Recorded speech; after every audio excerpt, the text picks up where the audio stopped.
আমরা যদি কেউ ফাজলামি করে কাউকে কবুল বলি তাহলে কি বিয়ে হয়ে যাবে? স্কুল কলেজে ছেলেমেয়েরা অবশ্য দুষ্টামি করে কাজ করে। দেখুন, সালাতুন জিদ্দুহুন্না জিদ্দুন ওয়া হাজলুহুন্না জিদ্দুন। নবী সাল্লাল্লাহু আলাইহি ওয়াসাল্লাম বলেছেন তিনটা কাজ হাসতে হাসতে করলে যা হবে, সিরিয়াসলি করলে তা হবে। এর ভিতরে একটা হলো বিয়ে।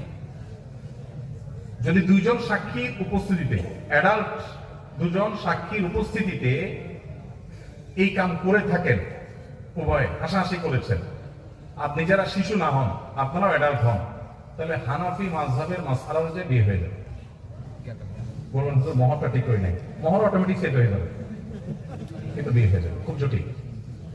এখন অনেক সময় আমরা ফায়দামি করি, এখন কেউ নাটক সিনেমাতে অভিনয় করার জন্য করছে, সেটাও যদি দুজন সাক্ষীর সামনে করে, ওই ব্যাপার জানা না, যদি আবিহিত হয়ে থাকে বিয়ে হয়ে যাবে, আর যদি বিবাহিত হয় তাহলে তার কোনো উপায় নেই।